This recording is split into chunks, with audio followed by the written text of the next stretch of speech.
Irmãos queridos, eu quero saudar a todos com alegria no meu coração nesta manhã, todos que estão conosco aqui no templo para louvar ao Senhor e receber a instrução dEle, a instrução da Sua palavra para as nossas vidas. Saudar também aqueles que acompanham e participam desta reunião de culto pela internet, e dizer que é uma alegria para nós e um desafio muito grande poder compartilhar do que Deus tem colocado em nosso coração, e eu peço a oração dos irmãos. Gostaríamos, pela graça do Senhor, nesta manhã, compartilhar com os irmãos um pouco, a partir da instrução do Salmo 2, tratar do tema a dimensão política da fé cristã. Na semana passada, nós comemoramos uma data cívica importante no nosso país. Comemoramos o 7 de setembro, que marca uma data em que o Brasil e os brasileiros manifestaram o seu interesse de se desvincular politicamente da coroa portuguesa.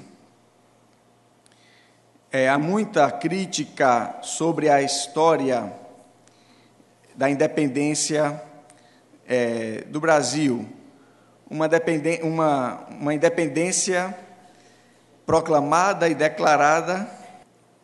Então, nós comemoramos, na semana que passou, um marco que foi a independência do Brasil. E muitas críticas são feitas, mas nesta manhã eu gostaria de destacar que efetivamente é um marco cívico e nós precisamos lembrar, sobretudo nós baianos. A luta pela independência do Brasil começou bem antes do 7 de setembro, na Bahia, e terminou praticamente um ano depois da proclamação às margens do rio Ipiranga, também na Bahia, no 2 de julho do ano seguinte, de 1823. E entre os antecedentes da declaração da independência por Dom Pedro, em São Paulo, voltando de Santos, está uma declaração de duas vilas, a vila de Cachoeira e a vila de São Francisco do Cone, declarando submissão não à coroa portuguesa, mas ao príncipe regente Dom Pedro. Isso é registrado como antecedentes da proclamação do 7 de setembro. E estas vilas são nossas cidades aqui, de Cachoeira e São Francisco do Conde, aqui do nosso recôncavo. Posteriormente à declaração da independência, no 7 de setembro, houve grande agitação aqui na Bahia. No Sul, a declaração foi tranquila, não houve muito questionamento, mas aqui se acirrou muito a disputa entre brasileiros e portugueses. E, após a declaração, numa convocação e numa assembleia feita em Santo Amaro da Purificação, os baianos brasileiros nacionalistas se declararam como em unidade nacional sob a regência de Dom Pedro, e começou intensa luta em solo baiano. tropas de portugueses desembarcaram em Salvador e, com grande violência, entraram em casas, derramaram muito sangue de civis, invadiram, inclusive, o convento da Lapa, assassinaram a Soror Joana Angélica, que era a abadesa do convento, porque ela abrigava no convento alguns brasileiros que se rebelaram contra a coroa portuguesa. E a nossa rua aqui foi palco de muita coisa, foi testemunha de muita coisa, a Rua da Mangueira, porque as batalhas ocorriam Campo da Pólvora, Praça da Piedade, Mercês, e finalmente os portugueses venceram a batalha quando tomaram o Forte de São Pedro, que estava na mão dos brasileiros. Isso em fevereiro de 1823. Quando foi em março, depois que as tropas brasileiras já estavam rendidas, um grande levante popular numa procissão em que o comandante português desfilava vitorioso sobre os brasileiros, um grande levante popular, sem comandantes, o povo que se levantou e apedrejou os portugueses que estavam em procissão. Foi um grande apedrejamento. Eles juntaram pedras ali na região do Campo Grande, e enquanto a procissão passava, apedrejaram os portugueses e fez nascer toda a revolta. Então, Dom Pedro mandou para cá alguns generais, Pedro Labatu, o Lord Cochrane, é isso mesmo? Para auxiliar os brasileiros.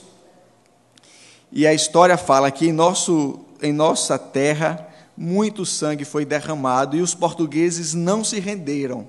Eles foram vencidos e embarcaram em fuga as tropas que lhe restaram. Mas por que eu estou tratando desse assunto? Não somente para relembrar para nós a história da independência, que nós baianos tivemos ativa participação. E engraçado, a Bahia teve uma participação sim, popular mesmo. Todo o povo, inclusive escravos, índios, inclusive o caboclo representa simbolicamente o verdadeiro brasileiro na luta da independência. Muito, por exemplo, antes mesmo, quando estavam nos antecedentes mais remotos da independência, por exemplo, a Inconfidência Mineira de 1789 e a Conjuração Baiana de 1798, a grande diferença entre esses dois movimentos de independência no Brasil foi que, em Minas, o movimento era elitista, e na Bahia o movimento era popular. Eu achei bastante interessante isso. Mas eu estou tratando desse assunto aqui, e queria ler com os irmãos agora o Salmo 2, para a gente entender um pouco a dimensão política da fé cristã. O Salmo 2 diz assim: por que se enfurece os gentios e os povos imaginam coisas vãs? Os reis da terra se levantam e os príncipes conspiram contra o Senhor e contra o seu ungido, dizendo: rompamos os seus laços e sacudamos de nós as suas algemas. Ri-se aquele que habita nos céus, o Senhor zomba deles. Na sua ira, a seu tempo, lhes há de falar, e no seu furor os confundirá. Eu, porém, constituí o meu rei sobre o meu santo monte Sião. Proclamarei o decreto do Senhor.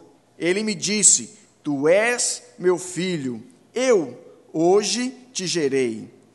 Pede-me, e eu te darei as nações por herança e as extremidades da terra por tua possessão. Com vara de ferro as regerás e as despedaçarás, como um vaso de oleiro. Agora, pois, ó reis, sede prudentes. Deixai-vos advertir, juízes da terra. Servi ao Senhor com temor, e alegrai-vos nele com tremor. Beijai o filho, para que se não irrite, e não pereçais no caminho, porque dentro de um pouco se lhe inflamará a ira. Bem-aventurados todos os que nele se refugiam. Amém. Pela explicação do capítulo 4, verso 25 de Lucas, escrevendo os Atos dos Apóstolos, este salmo é de autoria de Davi. E este é um daqueles salmos, como que nós conversamos na semana passada na escola dominical, em que há muitas referências a ele no Novo Testamento. Este é chamado um salmo de reinado. Um salmo de reinado. Neste salmo, o autor, Davi, ele escreve uma oração sob forma de poesia, onde ele faz um paralelo entre o seu reino na terra, ungido ali pelo profeta Samuel, e o seu reino também como um tipo do reino do Messias, Jesus, que no tempo oportuno se manifestaria. E é um salmo de reinado, ou seja, é um salmo político. Deixa eu explicar para você isso, e esta é a primeira lição que eu quero destacar nesse salmo. É um salmo belíssimo, os detalhes dele são preciosíssimos. Por exemplo, quando ele diz assim: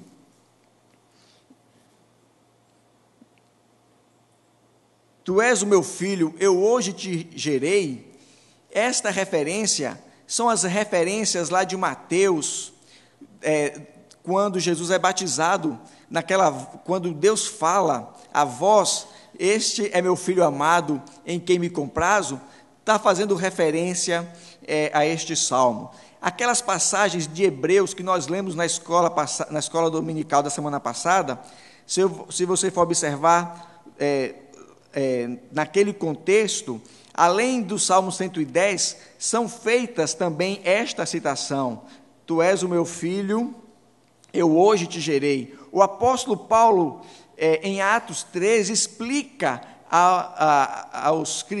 em Antioquia o que significa eu te gerei. Tu és o meu filho e eu te gerei. Atos 13, 3. Então, é um salmo também importante para a igreja e para a igreja primitiva. Mas a primeira lição, nessa perspectiva deste salmo, apresentando a dimensão política da fé cristã, eu queria destacar que este é um salmo político. Observe que o livro dos Salmos são 150 orações que foram editadas, colecionadas, sistematizadas e arranjadas pela inspiração do Espírito Santo para poder mapear o coração humano e todos os seus sentimentos e reações diante da palavra criadora e redentora de Deus. João Calvino, comentando o livro dos Salmos, ele chama os Salmos de análise minuciosa de todas as partes da alma. Isso é muito interessante, porque nesse arranjo de 150 orações, o Espírito Santo inspira a introdução com 2 salmos. 2 salmos que vão dar a tônica das 2 dimensões em que a vida espiritual deve ser vivida. Se você voltar um pouquinho aí, você vai ver que o Salmo 1, ele vai tratar da dimensão privada. Quem é o justo? Como deve viver o justo? Quem é o ímpio? Quem vive? Como vive o ímpio? O que acontecerá com o justo? O que acontecerá com o ímpio? Apontando para a vida pessoal, para a experiência pessoal da fé. Já o Salmo 2, então, o Salmo 1 é voltado para a pessoa, que sente prazer em meditar na lei de Deus. O Salmo 2, ele não é um salmo pessoal, ele é um salmo político, ele é voltado para a política. Ele mostra o governo que Deus usa para enfrentar as conspirações que se colocam contra o seu domínio. Quando a gente usa e ouve a palavra política, às vezes a gente fica assim meio que desconcertado, porque a gente entende política no senso comum, na linguagem comum. Política como as ações e as atitudes dos políticos. E aí logo nos vem à mente os casos de corrupção, os casos de autoritarismo, os casos de abuso, e nós falamos assim: olha, não gosto de política. Não gosto de política. Mas quando a gente observa e diz que este salmo é escrito para a dimensão da vida, a dimensão política da vida espiritual, a gente está se referindo à política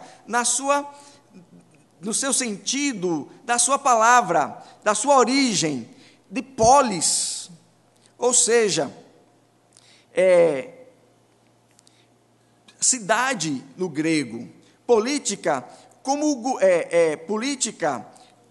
como todas as atitudes de todos os que vivem em comunidade, para que a vida em sociedade seja possível. Política nesse sentido maior.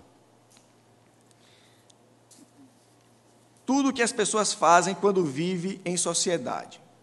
Queridos, nós muitas vezes lemos e sabemos de cor o Salmo 1, mas às vezes ignoramos o Salmo 2, porque de uma forma impressionante, nós imaginamos que a nossa vida espiritual, ele tem só o sentido da introspecção, do êxtase da oração individual, pessoal, retirada.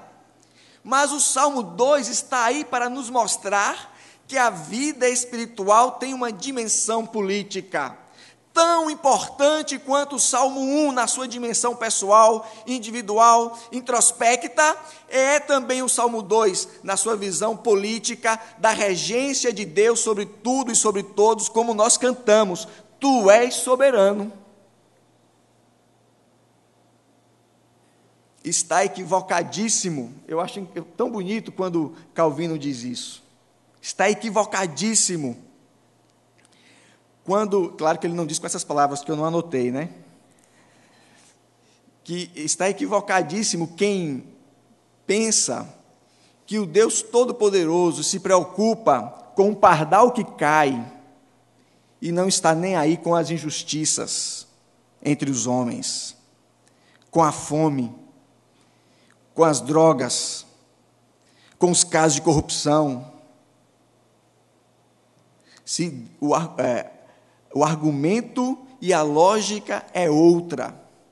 Se Deus se preocupa com o pardal que cai, com uma folha que cai de uma árvore, muito mais Ele se preocupa e se ocupa em razão das injustiças entre as suas criaturas. Em segundo lugar, eu queria destacar neste salmo, na sua dimensão política,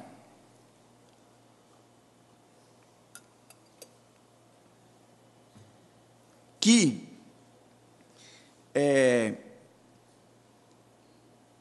como servos do Deus Altíssimo, que é o todo soberano, que é o soberano todo-poderoso, nós precisamos atender ao que ele nos manda nesse salmo: servir ao Senhor com temor.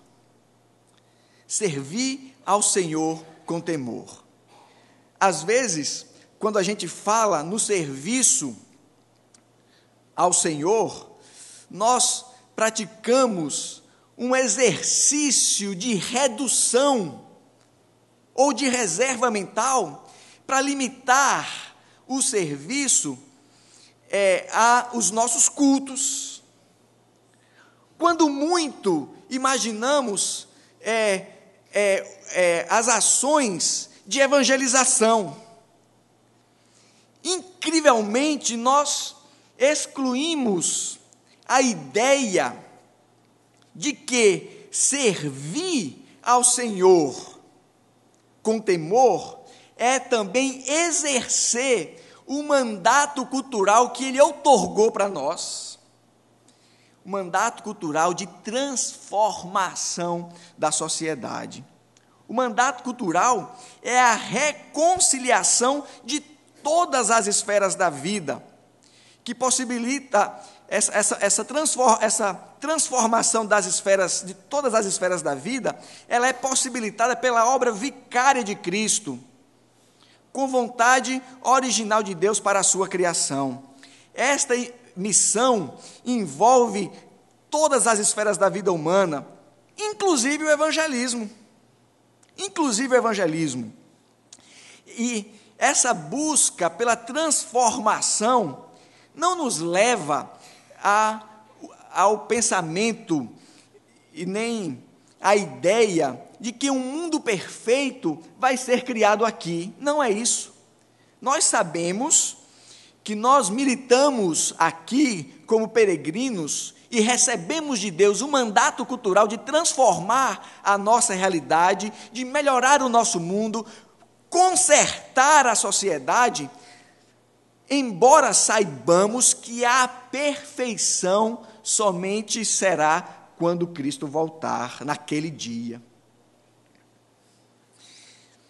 Entretanto, sabemos que o reino de Deus já é chegado e que nós cristãos somos seus cidadãos e embaixadores. Logo, não podemos nos conformar com as injustiças deste mundo, mas precisamos atuar com base em Cristo, para que todas as coisas glorifiquem a Deus. E nós somos herdeiros disso, queridos. O cristianismo tem um livro do John Stott, Contra a Cultura Cristã, em que ele apresenta exatamente esta ideia, como Cristo, no Sermão do Monte, apresenta um modelo de vida que transforma as comunidades, transforma as sociedades, a partir da mudança do coração do homem. O cristianismo já tem em si esta semente para a transformação. Mas, vamos falar de João Calvino, que também diz para nós: olha, ao lado de uma igreja é necessário uma escola e um hospital, transformação social. E o que falar dos missionários presbiterianos que chegaram ao Brasil? Eles vieram anunciando o evangelho e transformando a sociedade. Quantos hospitais, quantas escolas. Queridos, eu não sabia, soube na última visita que nós fizemos no Rio de Janeiro, a comitiva do conselho que foi, eu não sabia, fiquei sabendo lá, o primeiro aparelho de raio-x que entrou no Brasil foi trazido pelos missionários presbiterianos e instalados no Hospital Escola, aqui perto em Wagner, Ponte Nova. Transformação social, cuidado com as pessoas. Eu não preciso ir muito longe para falar da nossa herança. Os missionários em Salvador fundaram um colégio, e o seu nome retrata com muita propriedade o sangue dos mártires que foram derramados na Bahia em nome da independência, Colégio 2 de Julho. O cristianismo, o calvinismo, o presbiterianismo têm uma intensa e forte vocação transformadora pelo exercício do mandato cultural, servir ao Senhor. E por último, eu quero dizer que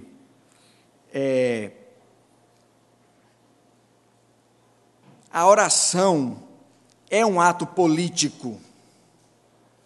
A oração é um ato político.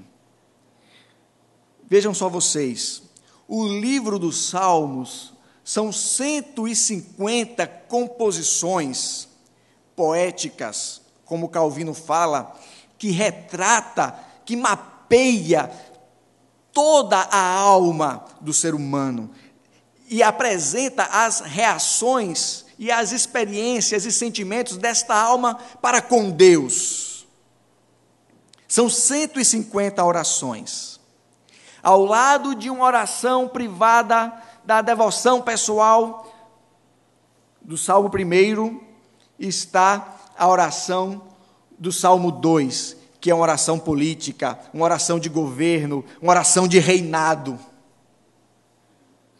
E estes salmos, eles eram cantados, estes salmos, eles eram recitados pela congregação no culto, nas suas reuniões. E eles cantavam esse salmo político. A oração é um ato político. O salmo é uma oração congregacional. E ainda não surgiu, Eugene Peterson fala isso, ainda não surgiu uma escola de oração melhor do que os salmos. E Eugene Peterson fala assim: o Salmo 2 nos apresenta assim que a oração é um ato político, energia social, bem público. Ela tem o poder de moldar a vida da nação muito mais do que a legislação. Presta bem atenção nisso. Nós precisamos entender que a oração é um instrumento que Deus usa para moldar a nossa vida a partir dos seus princípios e dos propósitos que Ele tem para nós. E a igreja dele é como luz do mundo, é como sal da terra, e o seu reino, ele diz, é como fermento, que embora pequenininho, leveda toda a massa. O que é isso? Produz mudança, produz transformação. Quando nós oramos, e a nossa oração é um bem político, é bem comum, e nós intercedemos, e nós clamamos, e nós choramos diante de Deus pelas injustiças, e nós somos transformados pela visão de Deus, nós fazemos diferença. É muito mais importante uma vida de oração dedicada do que muitas vezes ir para uma manifestação pública segurar um cartaz. A oração é um ato político muito mais eficaz, porque atrai diretamente o mover de Deus na sociedade. Erramos em considerar a oração no seu sentido mais privado. Assim, para os cristãos, política carrega as mais amplas associações e dimensões bíblicas. Nós costumamos ouvir, religião e política não se misturam. Quando a política esteve com a religião, nós vimos aí as cruzadas, nós vimos aí as inquisições, as explorações, caça às bruxas e tantos outros abusos em que a religião praticou em nome da fé. Por isso, é que na ótica do governo de Deus, é que, na ótica do governo do ungido de Deus,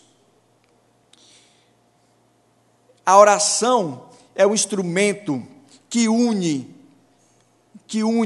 a vida pessoal e a vida política de forma a produzir o bem social.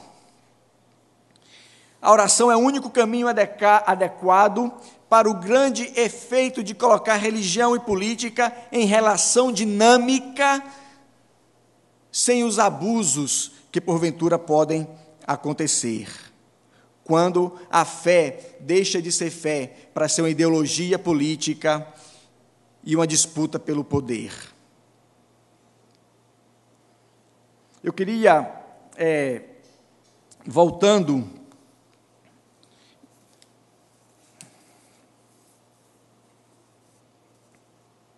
fazer uma citação citada por Eugene Peterson, no seu livro Do que está cheio o seu coração. Ele faz uma citação de um sermão pregado em Harvard por Wendell Berry, e ele diz assim: se quisermos corrigir os abusos cometidos contra os outros e contra a nossa terra, se os nossos esforços nesse sentido pretenderem ser mais um impulso político passageiro, que no final será apenas mais outra forma de abuso, então precisamos ir muito mais além de protestos públicos e ações políticas. Teremos de reconstruir a essência e a integridade de melhores mentes, amizades, casamentos e comunidades.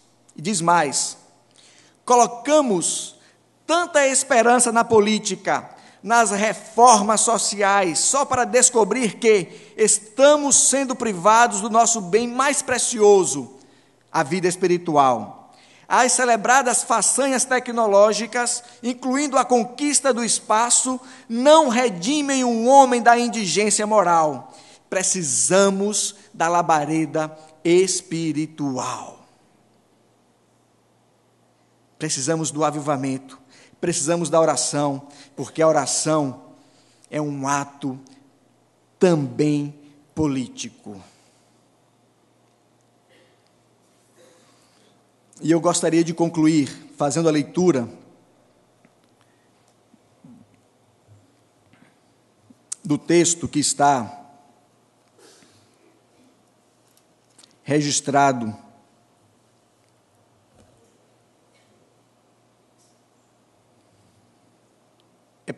o texto de Paulo, na carta que Paulo escreveu a Timóteo, 1 Timóteo, capítulo 2, versos de 1 a 4. A oração é um ato político. Sobretudo, porque seria ilógico, queridos, se nós assim não imaginássemos e não entendêssemos e não crêssemos. Porque nós lemos no Salmo 2, que é o Senhor que rege, e Ele, na sua soberania, olha para o levante dos homens e dos governos que querem aniquilar o seu governo e a sua regência, e se ri deles. Acho tão bonito quando Calvino diz: Deus ri por entender, por perceber que eles estão sendo tão atabalhoados, porque sequer Deus precisa de exércitos para destronar os reis e poderosos. Apenas com o sopro da sua boca ele desfaz reis e potestades. Se nós cremos assim, se isso que nós professamos, se é isso que nós cantamos, como fizemos aqui no louvor, nós sabemos que no tempo certo, no seu tempo oportuno, ele faz cair o reino dos perversos, e ele aponta para a majestade do seu Filho, como em João 2,22 ele diz, que a ressurreição representa o dia e o momento em que Cristo foi gerado. Não gerado no sentido de que passou a existir, mas no sentido de que para nós Ele confirmou a sua vitória sobre a morte e o seu eterno poder. E se as autoridades, como Paulo diz aos romanos, são ministros de Deus, a oração é um ato público e político, como está registrado no capítulo 2 de 1 Timóteo, de 1 a 4, que diz assim: antes de tudo, pois, exorto que se use a prática de súplicas, orações, intercessões, ações de graças em favor de todos os homens, em favor dos reis e de todos os que se acham investidos de autoridade, para que vivamos vida tranquila e mansa, com toda piedade e respeito. E isto é bom e aceitável diante de Deus, nosso Salvador, o qual deseja que todos os homens sejam salvos e cheguem ao pleno conhecimento da verdade. Amém. Que o Senhor nos abençoe a compreender e a viver nessa perspectiva, na perspectiva de que a nossa vida cristã tem um sentido e uma ênfase política e pública. Amém.